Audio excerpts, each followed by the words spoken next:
हमने एक दो प्रोग्राम में पहले भी बात की है कि कोई भी सियासी कैदी हो उसके ऊपर मुलाकातों पर पाबंदी आयद करना बुनियादी इंसानी हकूक़ की खिलाफ वर्जी, और ये इंटरनेशनली किसी भी पाकिस्तानी लॉ या इंटरनेशनल लॉ में चले जाएंगे तो ये उसकी खिलाफ वर्जी है।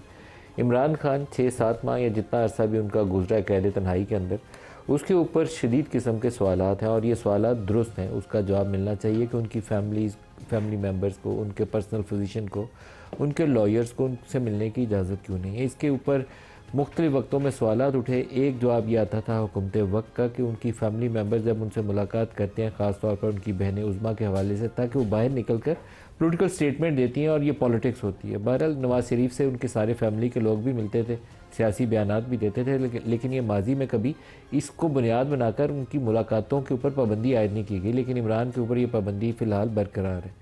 पाकिस्तान तहरीक इंसाफ ने जुमेरात के लिए एक डेडलाइन मुकर्रर कर रखी है कि अगर मुलाकात की इजाज़त नहीं मिलेगी तो वो पाकिस्तान के हर चौक को डी चौक बना देंगे। अब ये ऐसा बड़ा दावा है जिसका पूरा होना मुमकिन कम अज़ कम मुझे तो नज़र नहीं आता, क्योंकि 26 नवंबर 2024 को जो कुछ यहाँ इस्लामाबाद में हुआ उसके बाद किसी भी सियासी तहरीक के लिए बहुत ही ज़्यादा वक्त दरकार होगा, जल्दी से कुछ हो नहीं पाएगा। और पाकिस्तान तहरीक इंसाफ अंदर में टुकड़ों में भी बटी हुई है। बहुत से ग्रुप्स हैं जो सारे एक दूसरे की तरफ उंगली उठाते हैं, और आम तौर पर जब किसी भी जमात के एक मेन सेंट्रल फिगर को आप जेल में तवील अरसे के लिए डाल दें, नवाज़ शरीफ साहब को डाला गया था तो उनकी पार्टी के अंदर से काफ लीग निकल आई थी। पाकिस्तान पीपल्स पार्टी को डाला गया तो उसके अंदर से पेट्रियाट्स निकल आए थे। तो ये सिलसिला माजी में भी मौजूद है, ये नहीं है कि अनहोनी को पहली दफ़ा होने लगी है। लेकिन अगर पाकिस्तान तहरीक इंसाफ मुनासिब तरीके से सियासी दबाव ना बढ़ा सकी और अपनी बात जो है लीगल फोरम से भी, पार्लिमान के अंदर भी, और अगर स्ट्रीट में आना है तो उसके लिए पब्लिक मोबिलाइजेशन ना कर पाई, तो शायद इमरान के लिए मुश्किलात में इजाफा तो कर सकते हैं, कमी नहीं कर सकते। मैं थोड़ा सा बैकग्राउंड दोबारा प्रोग्राम में आगे चलाने के लिए दोहराना चाहूँगा। आज से चंद रोज़ पहले ये खबर चलना शुरू हुई कि इमरान को रात गए पिम्स लाया गया, उनका ब्लड प्रेशर बहुत हाई था तो उनको चेकअप के लिए। जब ऐसी खबर की हम तस्दीक करने की कोशिश करते हैं तो किसी भी ज़रिए से कोई ख़बर का पता ही नहीं चलता। फिर एक ख़बर किसी चैनल के ऊपर चली कि शायद बैरिस्टर गौहर को मोहसिन नकवी ने बताया था। हमने रिपोर्टर से कहा कि उसकी भी तस्दीक करें, लेकिन हमारे ज़राए कहते हैं कि उसकी भी उनको कोई कंफर्मेशन नहीं है। तो मैं एक अजीबोगरीब अचंभे का शिकार था कि ये ख़बर चल भी रही है और है भी है दुरुस्त के नहीं ख़बर। लेकिन फिर जब हमने इसकी तफसील जानने की कोशिश की, मुख्तलिफ़ लोगों को पार्टी के अंदर रब्ते किए, फैमिली के लोगों से, जहाँ से भी हमारे रिपोर्टर्स पूछ सकते थे, तो पता चला कि इमरान खान को चेकअप के लिए लाया गया था। ये मैं ऑन एयर आपको तस्दीक कर रहा हूँ कि इमरान खान को पिम्स हॉस्पिटल में चेकअप के लिए लाया गया था। अब क्यों लाया गया था उसकी तफसील मेरे पास नहीं है। ब्लड प्रेशर चेकअप करवाने के लिए, ब्लड प्रेशर हाई हो गया था, या उनकी आंख का जो ट्रीटमेंट चल रहा है उस सिलसिले में लाया गया था। उसका एक फर्दर डेवलपमेंट ये हुई कि बाज़ इनके जो पाकिस्तान से बाहर बैठे हुए कुछ लोग सिंपथाइज़ करते हैं, उन्होंने एक दो ऐसी यूट्यूब बना दी कि इमरान खान पता नहीं है खुदा न खास्ता या नहीं है। तो ऐसी क्यासराई करने से बहुत ही गुरेज करना चाहिए।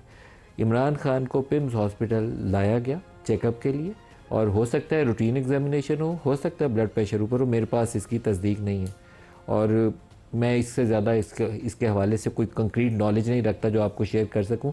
लेकिन मेरी एक्सपेक्टेशन आमतौर पर इस मामले में ये होती है कि अगर पिम्स हॉस्पिटल में इमरान का चेकअप हुआ किसी भी हवाले से, तो पिम्स हॉस्पिटल की इंतज़ामिया को इसके ऊपर ऑफिशियल स्टेटमेंट जारी करनी चाहिए थी, हुकूमत पाकिस्तान को करनी चाहिए थी, क्योंकि being a former prime minister, एक पार्टी के लीडर के तौर पर उनकी फैमिली का राइट भी बनता है कि उनको पूरे मुकम्मल तौर पर आगाह किया जाए कि हक़ाइक़ क्या है। उससे स्पेकुलेशन से बचने में काफ़ी मदद मिल जाती है। डॉक्टर हुमायूं महमद साहब, सीनियर रहनुमा पाकिस्तान तहरीक इंसाफ से। डॉक्टर साहब वेरी वार्म वेलकम। सर, ये इमरान वाला मामला, मैं तो कहूँगा कि अगर कोई भी शख्स हो तो उसका ये राइट है कि उसको पूरा इस्तेहकाक दिया जाए कि अपनी फैमिली, लॉयर्स, वकला से मिल सके। हेल्थ इशूज़ से अगर उनको लाया गया है, उसके ऊपर स्पेकुलेशन जो जिस नोयत की थी, मैं दोहराए नहीं वो सारे लफ्ज़, लेकिन उससे बचने के लिए ज़रूरी यह था कि उसकी ऑफिशियल स्टेटमेंट पब्लिक की जाए। इसमें कुछ छुपाने की चीज़ थी? बिस्मिल्लाहिर्रहमानिर्रहीम। यका नाबुदु व यका नस्तईन। देखिए, छुपाने की, छुपाता वो है जिसके दिल में चोर हो, छुपाता वो है जिसने कोई गलती की होती है। कोई बच्चा भी हो ना, उससे कोई चीज़ टूट जाती है तो वो एक नेचुरल टेंडेंसी होती है कि वो उस चीज़ को छुपाता है और शर्मिंदा होकर बैठ जाता है। अच्छा, यही सिचुएशन आज से कोई 7-8 महीने पहले हुई थी जनवरी में, कि जब गवर्नमेंट ने टोटल डिनाई कर दिया था, और ये एक स्टोरी ब्रेक हुई थी। असदुल्ला साहब हैं जो 92 न्यूज़ में होते हैं, उन्होंने ये स्टोरी ब्रेक की थी कि इमरान खान की एक आंख बीनाई का मसला है, जिसको गवर्नमेंट ने एक हफ्ते तक वेहमेंटली डिनाई किया था और क्या कुछ नहीं कहा था। बाद में पता चला कि वो वाकई सच कह रहे थे, और फिर सारी चीज़ें पता चली कि उनकी तो 85% ऑफ बीनाई ख़त्म हो चुकी है, क्योंकि उनका 6 बाय मेरे ख्याल में 36 उनका वो था, आई साइट था, विच इज़ 85% ख़त्म हो जाती है। अभी उसी एंकर ने दोबारा ये स्टोरी ब्रेक की है, और उसी ने कहा है कि पिम्स में, मतलब उन्होंने कहा पहले हॉस्पिटल में एडमिशन हुई बिकॉज ऑफ ब्लड प्रेशर।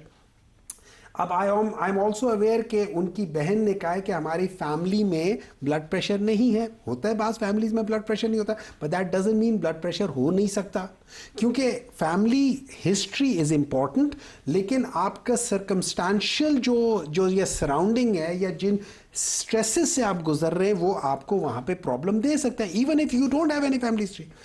लेकिन जिस तरीके से ये ब्रेक हुआ, जिस तरीके से ये झूठ बोल रहे हैं, और जिस तरीके से ये हुआ है, मैं आपको ये बता सकता हूँ कि to the best of my knowledge Imran Khan did develop a blood pressure incidence. Imran Khan को, हाँ अल्लाह का शुक्र है, वो ठीक ठाक है। जो वजाहत साहब ने बात की थी, I totally deplore something like that for the sake of sensitisation of something, या अपने उसके लिए को वो बीच में कर रहे हैं। इस किस्म की चीज नहीं होनी चाहिए, मतलब इस तरह की चीज नहीं होनी चाहिए। फेल टू अंडरस्टैंड कि एक जर्नलिस्ट कैसे है, कोई एक जर्नलिस्ट है अगर तो कैसे रिपोर्ट कर सकता है। आई डोंट नो, होना ही नहीं चाहिए इस चीज की। वैसी देखिए, अगर कंफर्मेशन नहीं है, मोर द रीजन अवॉइड। और देखें सोर्सेज क्या कोट कर रहे हैं, जर्नल जो कि उनके अल्फाज हैं, जो कि उसके अंदर बैली ऑफ दी उसमें, I am sorry, I like him as a journalist, बाज मुझे उनकी बातें पसंद है, लेकिन this was not warranted. And as a Pakistan Tehreek Insaf one of the members, I totally say कि ये चीज़ नहीं होनी चाहिए। With due respect to him, नहीं करनी चाहिए थी उनको, उस जैसे जर्नलिस्ट को नहीं करनी चाहिए थी। आगे चलते हैं। आप कह रहे हैं कि ये हक है उनके फैमिली का। सर, आप किस हक की बात कर रहे हो? पर आपको मैं बताता हूँ, आज के 2 अखबार के, एक एक्सप्रेस ट्रिब्यून और एक डॉन में मलिक असद साहब ने लिखा हुआ है, और उसका मेरे ख्याल में 8वां पैरा है, जिसमें वो कहते हैं, ये जो अभी पिछले दिनों ये जो जजेस की तकरीरी के दरमियान में जो प्रेसिडेंसी ने रोक के रखा हुआ था, और वहाँ पे बहुत ज़्यादा कॉन्स्टिट्यूशनल क्राइसिस 2.5-3 हफ्ते सदर साहब उन समरीज पे बैठे रहे।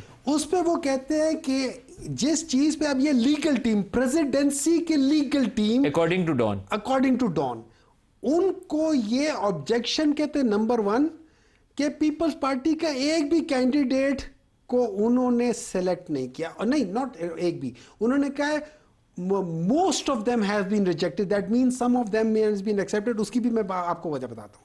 नंबर 2, उन्होंने कहा है कि उनमें से बाज कैंडिडेट्स का क्रिमिनल रिकॉर्ड है। अब ये डॉन अखबार का दावा, ये डॉन अखबार का दावा नहीं है, डॉन अखबार ने लिखा हुआ है साहब, रिपोर्ट किया हुआ है, दावा किया है ना उन्होंने। ये बहुत बड़ी स्टोरी है उसके लिहाज से, उसमें ये लिखा हुआ है, 8वां या 9वां उसका पैराग्राफ है। अच्छा, उसके बाद आगे चलते हैं। एक्सप्रेस ट्रिब्यून कहता है कि जो नाइक साहब हैं, उन्होंने 33 कैंडिडेट का किया था।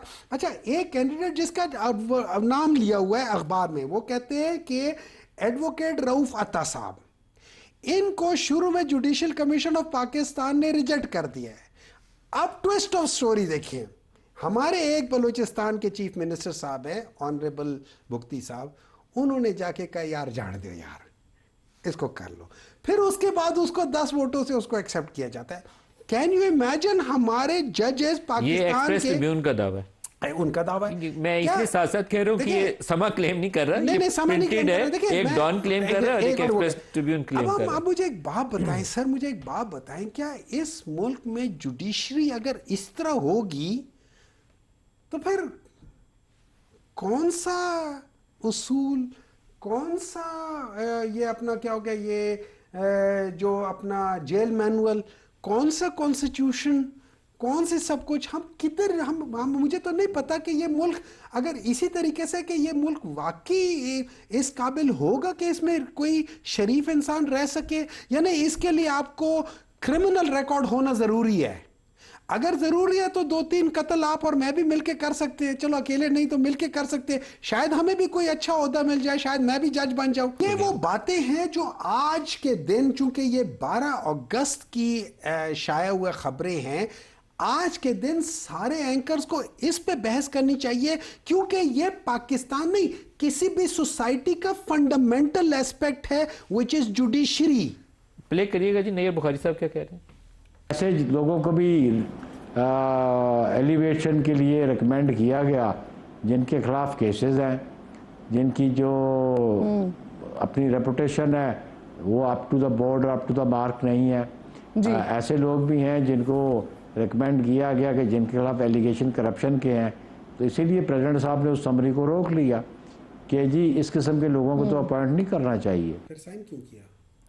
अगर रोक लिया था, जो कि अच्छा किया था, फिर साइन क्यों किया? ये सबसे बड़ा सवाल ये है कि अगर नैयर बुखारी साहब जो कुछ कह रहे हैं कि वो अगर वो सच है, नहीं, तो फिर साइन क्यों किया? अगर सच है और प्रेसिडेंसी की लीगल टीम ने उसकी निशानदेही कर दी, सलूट।